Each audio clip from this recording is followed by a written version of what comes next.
मेरी जेठानी दाई थी। यूं जब भी कोई डिलीवरी केस जेठानी के पास आता तो वो फौरन मेरे शौहर के पास भाग कर आती और कहती मुबारक हो, जल्दी चल, नया केस आया है। तो शौहर इतना खुश होता कि मुझे 20,000 देकर कहता जाओ तुम शॉपिंग करने चली जाओ। मगर जब मेरा शौहर डिलीवरी करके वापस आता तो शदीद थका हुआ होता। मैं बहुत हैरान होती। एक दिन चुपके से जेठानी को डिलीवरी करते देखा तो मेरी चीखें निकल गई, क्योंकि वहाँ तो शौहर। मैं परेशानी से घर में इधर उधर टहल रही थी और अपने शौहर का इंतजार कर रही थी, जो मेरी जेठानी को लेकर रात के इस पहर बाहर गया था। मुझे परेशानी हो रही थी कि वो अभी तक घर वापस क्यों नहीं आए, क्योंकि इनको गए हुए 5 घंटे से ज्यादा हो चुके थे। मैं बार बार अपने शौहर को फोन कर रही थी मगर वो कॉल भी नहीं उठा रहे थे। घबराहट के मारे मेरे पसीने छूट रहे थे, क्योंकि मैं घर में अकेली थी और मैं आज तक कभी अकेली नहीं रही थी। मेरी यहाँ पर नई शादी हुई थी और मेरी जेठानी के अलावा यहाँ पर और कोई भी नहीं रहता था, क्योंकि मेरी सास ससुर मेरी शादी से पहले ही वफात पा गए थे और इनकी 2 ही औलाद थी, एक मेरा जेठ और एक मेरा शौहर। कुछ अर्सा पहले एक कार एक्सीडेंट में मेरे जेठ का इंतकाल हो गया था और मेरी जेठानी दाई थी और औरतों की डिलीवरी करवाती थी।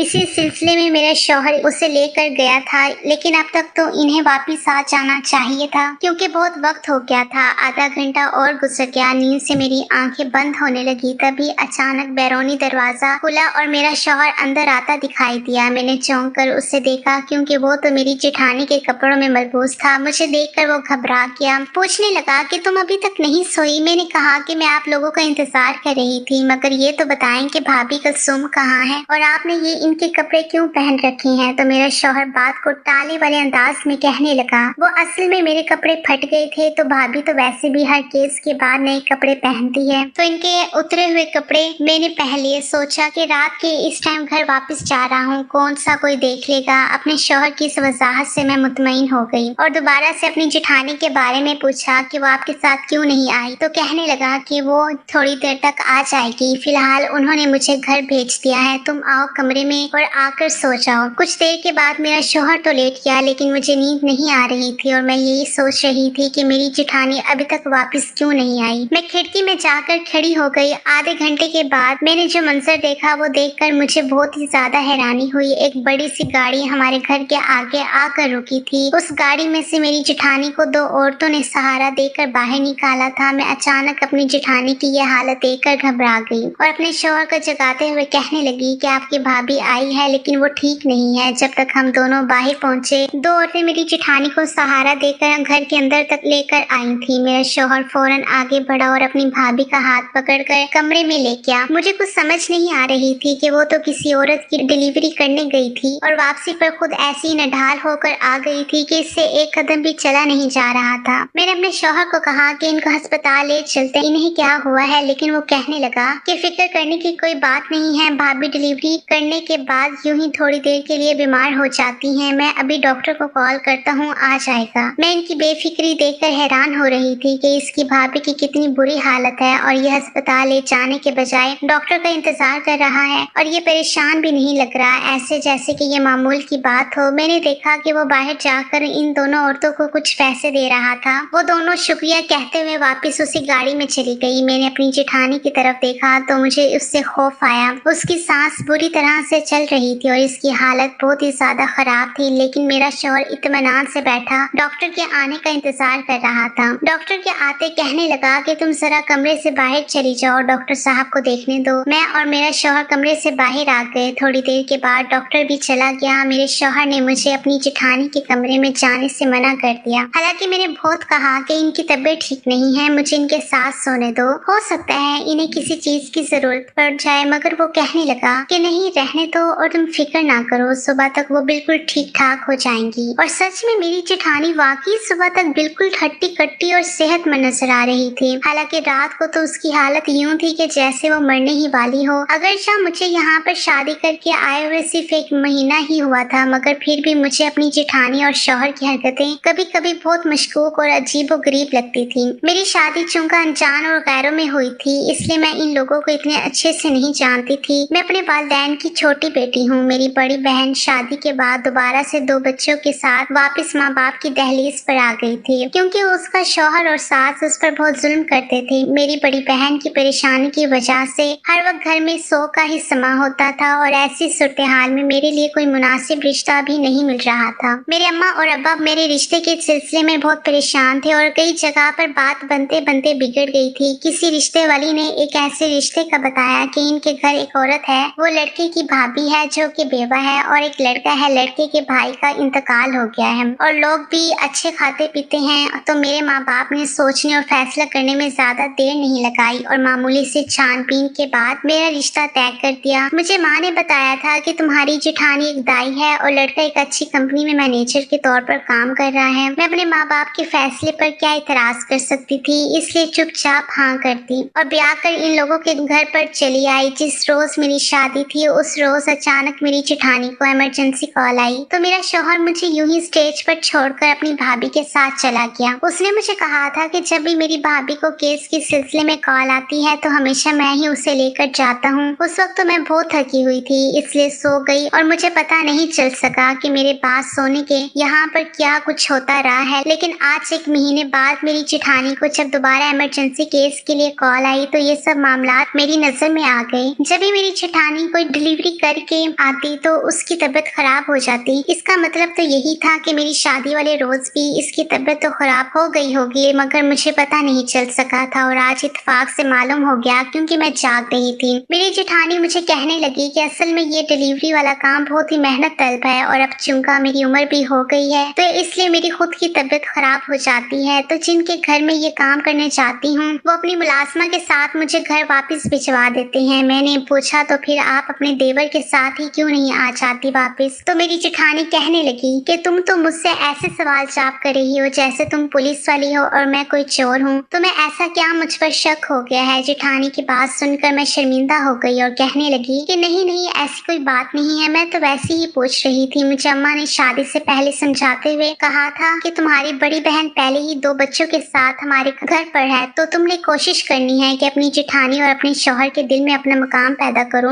उनको कभी किसी शिकायत का मौका नहीं देना क्योंकि हम अब किसी तौर पर भी एक और बेटी का दुख बर्दाश्त नहीं कर सकते। और मैंने अपने माँ बाप की इस बात को पल्लू से बांध लिया था कि चाहे कुछ भी हो जाए मैं लौटकर अपने घर वापस नहीं जाऊंगी। वैसे भी मेरी जेठानी और मेरे शौहर का रवैया मुझसे अच्छा ही था। वो ना मुझ पर बिला वजह की रोक टोक करते थे ना ही पाबंदियां लगाते थे। सब कुछ अच्छा जा रहा था कि अचानक फिर से आधी रात को एक दिन मेरे शौहर के मोबाइल पर कॉल आई। वो फौरन उठ गया और कहने लगा कि इमरजेंसी केस है, मुझे भाभी कुलसुम को साथ लेकर जाना होगा। वो अपनी भाभी के कमरे की तरफ बढ़ गया। थोड़ी देर के बाद वो दोनों घर से बाहर चले गए और मैं सोचती गई कि आखिर ये इमरजेंसी केस रात के वक्त ही क्यों आता है। ये तीसरी बार था कि इन्हें इमरजेंसी केस की कॉल रात के वक्त ही आई थी, वरना दिन के वक्त तो आज तक मैंने इन्हें कहीं नहीं जाते देखा था। जाते वक्त मेरे शौहर ने मुझे ताकीद की थी कि मैं इसके इंतजार में जागती ना रहूं क्योंकि हो सकता है कि देर हो जाए। लेकिन मैं एक वफादार बीवी की तरह उसका इंतजार कर रही थी कि वो खैर खैरियत से घर लौट आए तभी मैं सोने के लिए कमरे में जाऊं। तकरीबन 5 घंटे गुजर गए और सुबह की सफेदी नमूदार होने में कुछ ही देर बाकी थी कि फिर से वही मामला दरपेश हो गया।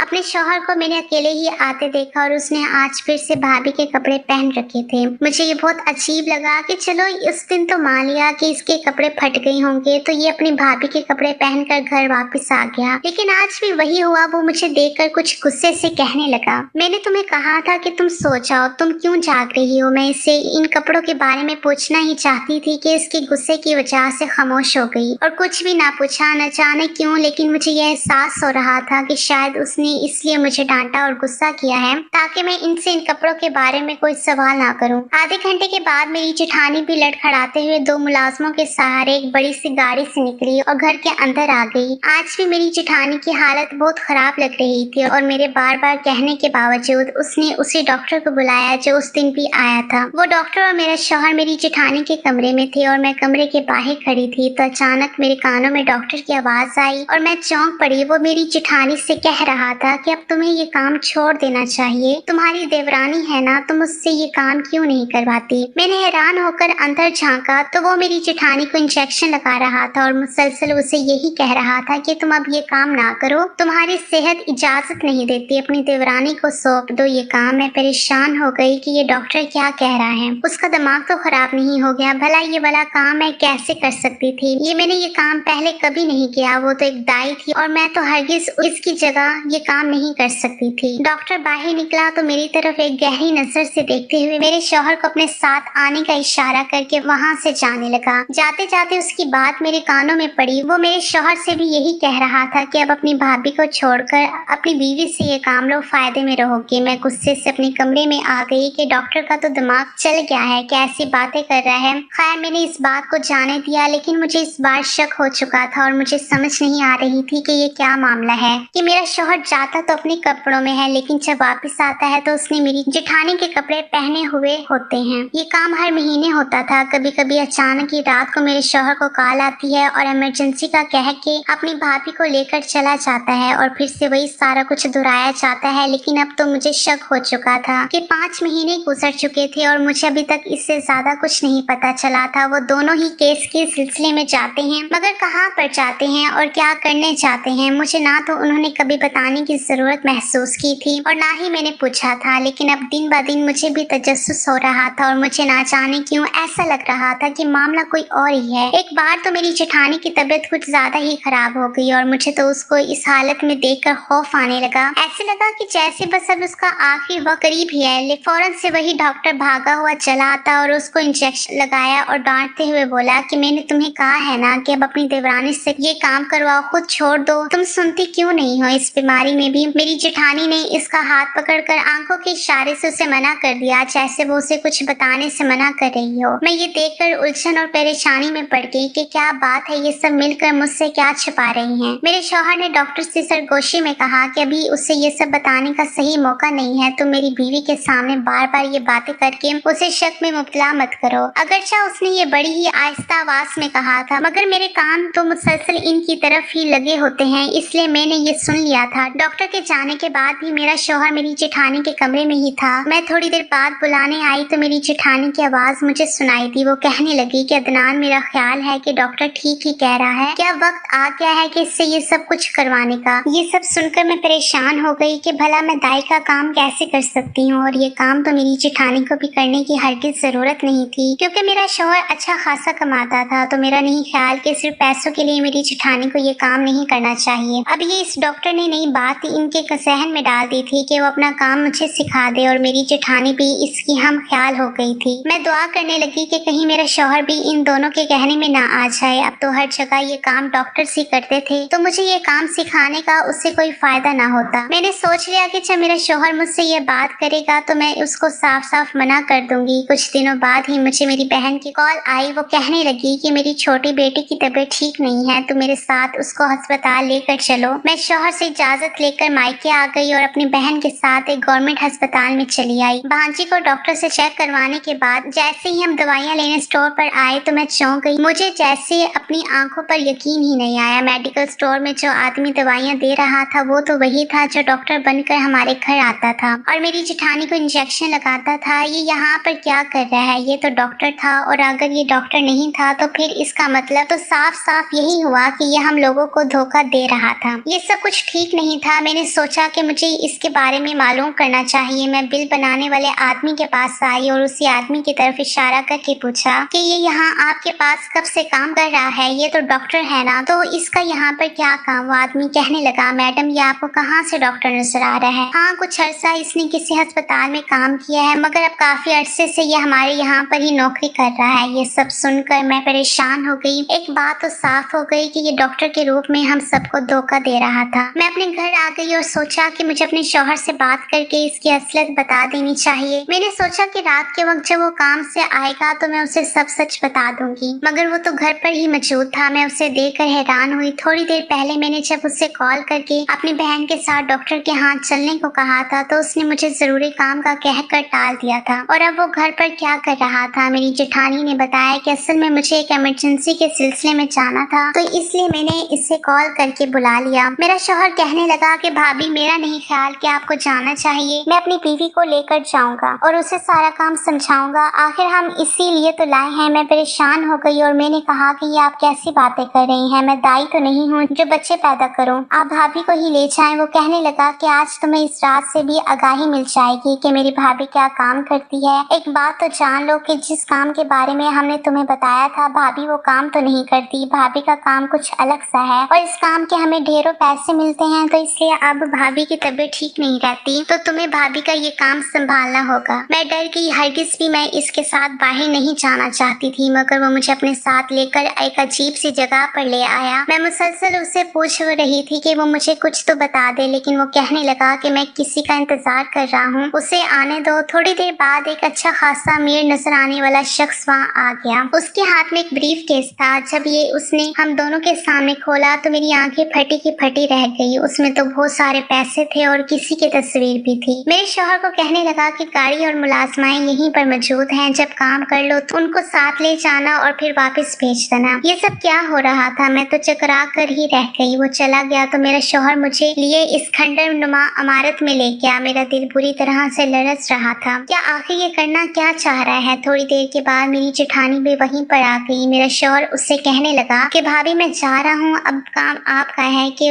इससे कैसे ट्रेनिंग देकर इस काम के लिए तैयार करना है। मुझे अभी भी समझ नहीं आ रहा था कि इस काम की नौयत क्या है। मेरी जेठानी उससे कहने लगी, नहीं, आज ये काम मुझे करना होगा क्योंकि ये काम बहुत अहम है। तुम इसे फिलहाल वापस ले जाओ, मैं अपना काम पूरा करके घर आ जाऊंगी। मेरा शौहर मुझे कहने लगा कि तुम ऐसा करो कि घर वापस चले जाओ, मैं इधर भाभी के पास ही रुकूंगा, हो सकता है मेरी किसी मदद की जरूरत पड़ जाए। मैं तो वहाँ से जान छुड़वा कर भागी और रास्ते में सोचने लगी कि आखिर वो दोनों ऐसा क्या खास काम कर रहे हैं कि इसके लिए इन्हें इतने सारे पैसे दिए जा रहे हैं। मुझे शुरू दिन से इनका ये काम मशकूक लग रहा था और मैं हरगिज भी ऐसे किसी काम का हिस्सा नहीं बन सकती थी। अभी मैं रास्ते में ही थी कि अचानक मुझे ख्याल आया कि मुझे वहाँ पर जाकर देखना तो चाहिए कि वो दोनों वहाँ क्या कर रहे हैं। मुझे उन्होंने क्यों भेज दिया? मैंने रिक्शे वाले को वापस मोड़ने को कहा और उस जगह से थोड़ी दूर ही उतर गई और पैदल चोरी वहाँ पर जाने लगी। मैंने वहाँ पर कुछ आग जलती हुई देखी तो मैं घबरा गई कि कहीं इन दोनों को कुछ हो ना गया हो, लेकिन जैसे ही मैंने कदम आगे बढ़ाए तो खौफ के मारे मेरे कदमों से जैसे जान ही निकल गई। मैंने सोचा भी नहीं था कि ये दोनों इस हद तक चले जाएंगे। मुझे सब समझ आ गई कि इनका क्या काम है और आखिर इतना पैसा इनको क्यों मिल रहा है। मैं वहीं से चोरी छुपे उनको देखने लगी। मेरी जेठानी ने अपने गिर्द एक बड़ा सा दायरा खींच रखा था जिसमें वो बैठी आंखें बंद किए मुसलसल मुंह ही मुंह में कुछ पढ़ रही थी और मेरा शौहर खड़ा मुसलसल उस आग को बढ़ाता जा रहा था। मेरी जेठानी ने अपने आगे कुछ पुतले भी रखे हुए थे और वो उनमें सुइयां भी चबो रही थी। इतना तो मुझे साफ साफ नजर आ रहा था कि वो जादू टोने का काम कर रही थी। 3-4 घंटे मुसलसल अमल करने के बाद वो वहाँ से उठ गई और उस गाड़ी में चली गई जो वहाँ से कुछ दूर खड़ी थी। थोड़ी देर के बाद मेरी जेठानी बाहर निकली तो उसने कपड़े बदले हुए थे। अपने पहने हुए कपड़े उसने उतार कर मेरे शौहर की तरफ बढ़ा दिए और उसको कहा, ये कपड़े तुम बदल कर घर वापस चले जाओ, मैं कुछ देर के बाद आ जाऊंगी। इसकी हालत बहुत खराब थी। 2 मुलाजमाएं सहारा देकर गाड़ी के अंदर लेकर चली गई। मेरा शौहर अपनी भाभी के कपड़े पहनकर घर की जानिब रवाना हो गया, मगर मैं अपनी जेठानी के पीछे ही रहना चाहती थी ताकि देख सकूं कि इतनी देर में ये यहाँ पर क्या करती है। मेरे शौहर के जाने के कुछ देर बाद वही आदमी आया जो थोड़ी देर पहले पैसों का ब्रीफ केस लेकर आया था। उसके आते ही मेरी जेठानी ने उसे कुछ तावीज वगैरह दिए और उसको समझाने लगी कि ये कैसे इस्तेमाल करने हैं। इसकी सांस बुरी तरह से खराब हो रही थी। जल्द ही दोनों मुलाजमों ने उसे गाड़ी में डाला और गाड़ी स्टार्ट हो गई। मैं समझ गई कि अब ये गाड़ी घर की तरफ जाएगी। मैं भी जल्दी से वहाँ से हट गई और रिक्शा लेकर जब घर पहुंची तो दोनों भाभी देवर मेरा इंतजार कर रहे थे। वो डॉक्टर भी वहीं पर मौजूद था। मेरा शौहर मुझे देखते ही पूछने लगा कि तुम कहाँ थी और अब कहाँ से आ रही हो। मैंने कहा कि मैं वहीं थी और मैं वहीं छुप कर देख रही थी कि तुम लोगों का क्या काम धंधा है और तुम लोग क्या करते हो, और मैंने सब कुछ अपनी आंखों से देख लिया है। एक पल को तो मेरा शौहर घबरा गया और मेरी जेठानी भी, लेकिन फिर वो हंसते हुए कहने लगा कि चलो अच्छा हुआ तुमने खुद ही देख लिया, वैसे भी हमने तुम्हें ये काम तो सिखाना है क्योंकि तुमने ही भाभी की जगह संभाली है। मैंने कहा कि मैं हरगिज भी ये काम नहीं करूंगी, ना ही मैं तुम लोगों का साथ दूंगी, बल्कि ये सब गलत है, तुम लोगों को ये नहीं करना चाहिए। मेरा शौहर कहने लगा, गलत है लेकिन गैर कानूनी नहीं, ये जुर्म तो नहीं है, बहुत से लोग ऐसा करते हैं। तो मैंने कहा कि हाँ, बहुत से लोग ऐसा करते होंगे, मगर किसी नेक इंसान पर, खास तौर पर जबकि वो मशहूर वजीर भी हो, तो इस पर जादू टोना करना और उसको इसके मकसद से पीछे हटाने के लिए इस पर वार करना, ये सब चीजें गैर कानूनी और जुर्म में ही आ जाता है। मेरे शौहर ने चौंक कर मुझे देखा और मेरी जेठानी को कहने लगा कि ये जरूरत से कुछ ज्यादा ही जान गई है, इसका कुछ ना कुछ तो करना ही होगा। इसी पर आवाज आई कि उसका नहीं, अब तो तुम्हारा कुछ करना होगा। पुलिस आ चुकी थी क्योंकि मैंने यहाँ पर आने से पहले उन्हें कॉल कर दी थी। शक तो मुझे इन दोनों पर काफी दिनों से हो रहा था, मगर आज अपनी आंखों से देखकर मैं ये जान गई थी कि ये मामूली काम नहीं है, बल्कि आम जादू टोनों से हटकर किसी बहुत ही अहम खास मकसद की खातिर ये सब कुछ हो रहा था। था। बाद में उन लोगों ने तफ्तीश के बाद जो सारी कहानी मालूम हुई वो कुछ ये थी, मेरा शौहर और मेरी जेठानी और वो डॉक्टर पिछले कई साल से ये काम कर रहे थे। ये कोई आम सा जादू टोना नहीं था, वो हांडी का जादू किया करते थे। हांडी का जादू ये उन लोगों के खिलाफ करती थी जिनको कोई दूसरा अपने हसद में नुकसान पहुंचाना चाहता हो। ये जादू इंतहाई कड़ा होता था और अगले बंदे को नफसियाती बनाकर आखिरकार कब्र में ही उतार देता था। बड़े बड़े आला ओहदों वाले इस औरत की क्लाइंट थे और इससे खिदमत हासिल करते थे। क्योंकि ये अमल बड़ा ही कड़ा और सख्त होता है और इसमें बहुत तवानाई सर्फ होती है, इसलिए इतने अमल को करने के बाद इसकी खुद की भी तबीयत खराब हो जाती थी। फिर वो अपने कपड़े उतार कर अपने देवर को दे देती थी ताकि वो पहले, ताकि इसके देवर को इसका थोड़ा बहुत इल्म मुंतकिल होता रहे। फिर जब वो घर आती तो उनका साथी उसको डॉक्टर के रूप में ताकत का इंजेक्शन लगाने आता था, जिससे उसको सुकून मिल जाता और वो सो जाती। वो आदमी ही इनके लिए एक कस्टमर ढूंढ कर लाता था। तो इन तीनों का मंसूबा ये था कि वो मुझे अपनी जगह ये सब सिखा दे और देवरानी अपनी जेठानी का काम संभालेगी। आज दोपहर में जिस शख्स के साथ इसकी डील हुई थी, मैंने इन लोगों की सारी बातें सुन ली थी। मुझे मालूम हुआ था कि वो आदमी मशहूर वजीर पर हांडी का जादू करवाने आया था ताकि उसको नुकसान पहुंचा सके। मैंने वापस आते हुए इस वजीर को और पुलिस को इस बारे में सब कुछ बता दिया था। यही वजह थी कि मेरे घर आते ही पुलिस भी आ गई और उन लोगों को गिरफ्तार कर लिया। आज वो लोग जेल में हैं और मैं खुला लेकर अपने माँ बाप के घर में हूँ। मगर मुझे खुशी है कि मैंने गलत का साथ नहीं दिया और वही किया जो ठीक था। अगर आपको हमारी आज की कहानी पसंद आई है तो इस वीडियो को लाइक करें और ज्यादा से ज्यादा शेयर कीजिए। इस तरह की मजीद अच्छी अच्छी कहानियाँ सुनने के लिए हमारे चैनल को सब्सक्राइब करना ना भूलिएगा। अल्लाह हाफिज।